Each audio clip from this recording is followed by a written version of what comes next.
ఈ మాటను మీరు చాలాసార్లు వినే ఉంటారు. మీ చుట్టూ ఉన్న 5 మంది స్నేహితుల యావరేజ్ ప్రవర్తన, ఆలోచనలే మీవై ఉంటాయని. దానికి 2 ప్రధాన కారణాలున్నాయి. మనం ఎవరితో అయినా మాట్లాడుతున్నప్పుడు మనకు తెలియకుండానే మన బ్రెయిన్ వేవ్స్ వాళ్ళతో మ్యాచ్ అయ్యి వాళ్ళలాగే ఆలోచించడం మొదలు పెడతాం. ఉదాహరణకి గొప్పగా జీవితాన్ని ఆలోచించే వాళ్ళతో మనం ఉన్నామనుకోండి. మనకు కూడా అలాంటి ఆలోచనలే, అలాంటి ప్రవర్తనలే, అలాంటి మాటలే వస్తాయి.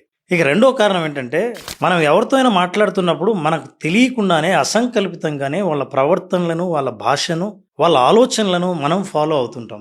ఇలా అవ్వటం వల్ల అవతల వాళ్ళ ఆలోచనలు మనవిగా మారి మనం వాళ్ళలా తయారవుతాం. అందుకే వాళ్ళు వీళ్ళవుతారు అని అంటారు. అందుకే మన చుట్టూ కంప్లైంట్ ఇచ్చే వాళ్ళను, ఎప్పుడు విమర్శిస్తూ ఉన్న వాళ్ళ చుట్టూ ఉన్నప్పుడు జీవితంలో అన్ని ప్రాంతాల్లో మనం కూడా విమర్శించే ప్రయత్నమే చేస్తుంటాం. అందుకే మీ చుట్టూ మిమ్మల్ని ఇన్స్పైర్ చేసేవాళ్ళు, మిమ్మల్ని అంతకంటే ముందుకు వెళ్ళడానికి ప్రోత్సహించే వాళ్ళు ఉన్నారా లేదా చూడండి.